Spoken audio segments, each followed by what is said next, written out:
How do you know you have found a good therapist? Oh, I like this question. Okay, so I did do a few bullet points.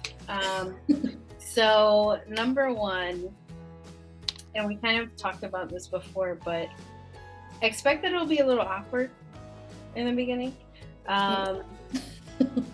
Sometimes, right? Again, I'm a therapist, but I also have gone to therapy and am in therapy right now. So again, full disclosure, and I love it. And I'm not saying because I'm a therapist myself, but actually being in the other side of it is like, I love it. So expect that you might feel a little bit uncomfortable. There are those rare occasions where you meet a therapist and you're like, it clicks. Like you feel really comfortable around that, therapist, and you feel free to talk, and that's gold, right? If you get that in the first session, beautiful.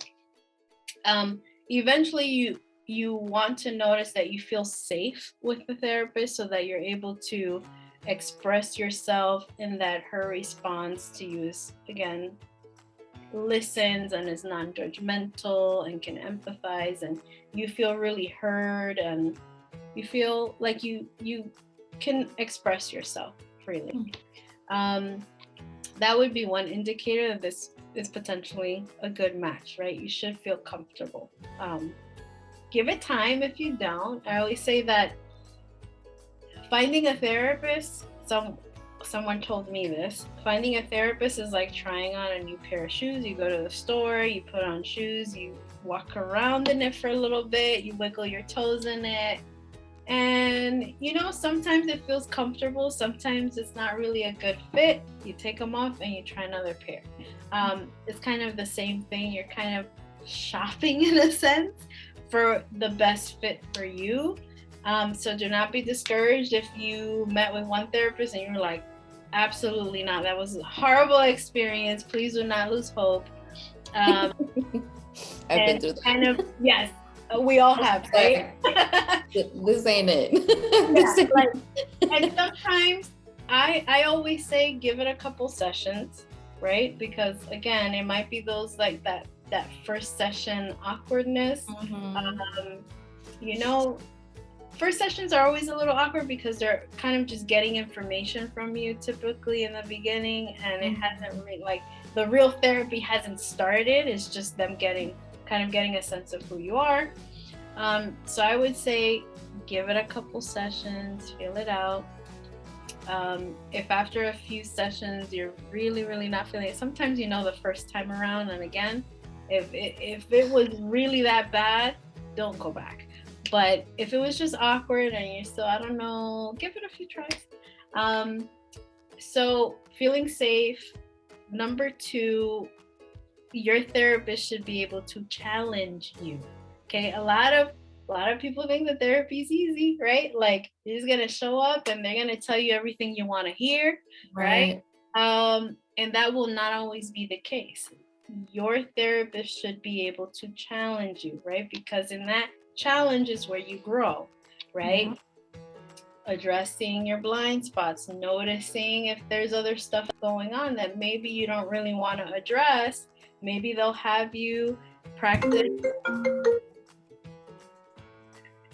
Maybe they'll have you practice different skills, or they'll give you like an intention for the week or an assignment for you to do.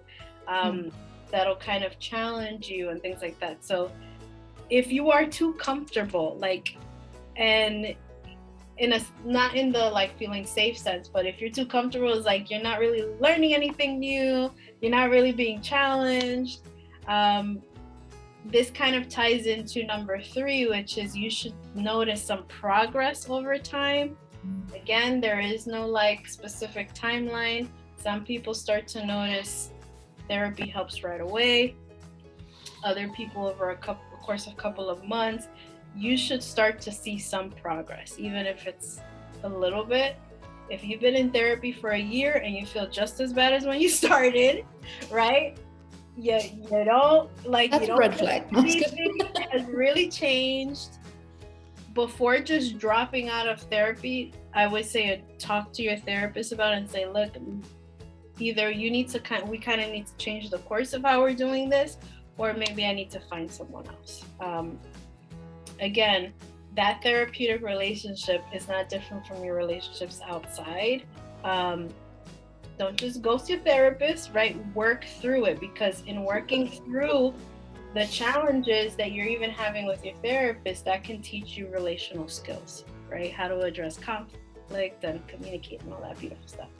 And the other thing is that you should get something out of your sessions, right? Like, you should, most of the time, come out of your session saying, wow, that helped me. Like, Yeah. that is gold for me. I'm going to use that. I think that's going to help me. So if you have these things, we will call them the good fruit, right? If you're seeing good fruit in like your relationship with your therapist, then I think you've made a good match. Now, if you have all the opposite, if you're not getting progress, if you're not getting anything out of your sessions, if you're not feeling challenged, and you don't feel safe to express yourself, probably not the best fit. And you said a good one. It's like, could you imagine if they just agreed with you for everything, and it's like you're always right, you're never wrong. Like, I hate myself, I'm stupid. Oh yeah. Like, no. Like, no. Hold on. We need to pause and rethink that one.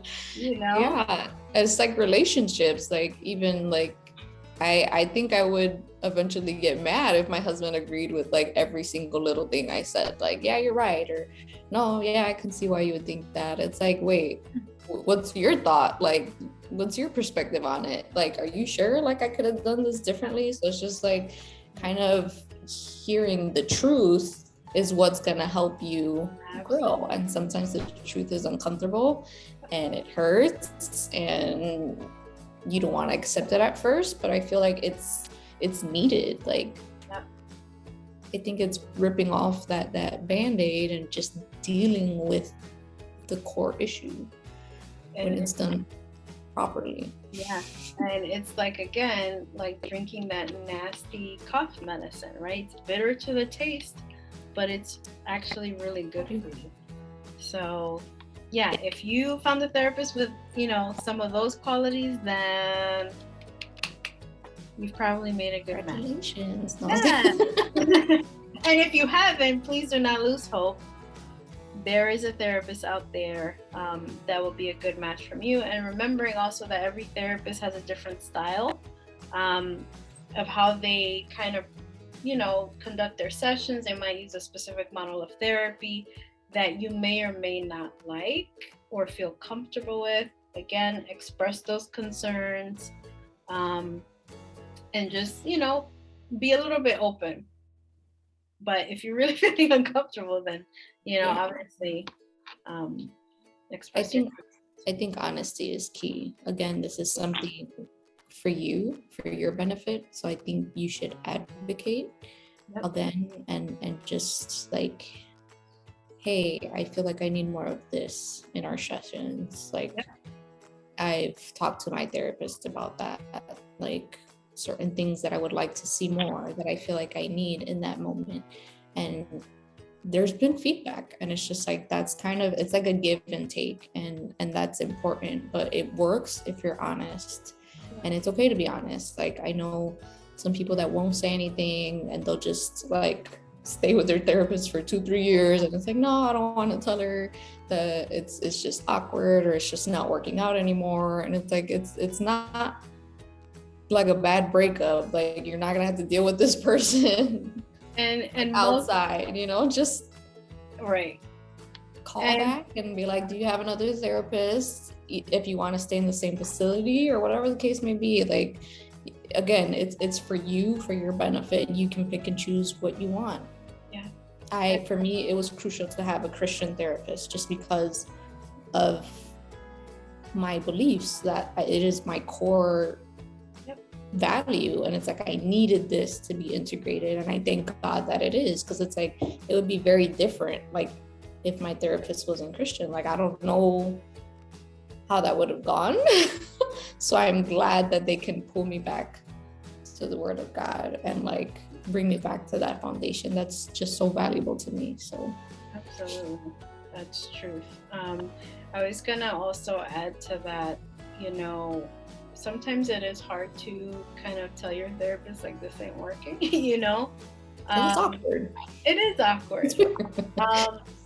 And however, there should be opportunities for you if it's a seasoned therapist and if that therapist is in tune with you. Mm-hmm. You should also be able to pick up when you're not really engaged, when you're not really like feeling it. Right. And there should be points in the therapeutic process where the therapist will ask you, like, how do you feel this is going?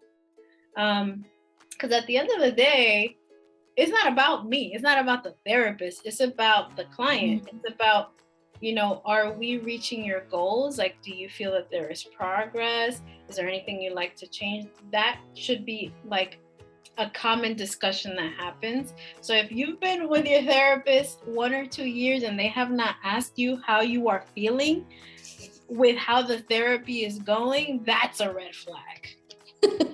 You're like, I have a whole list of red flags for therapy. Because they should be in tune with you about that, right? Because it's about you, not about them. Yeah. Good stuff. Yeah.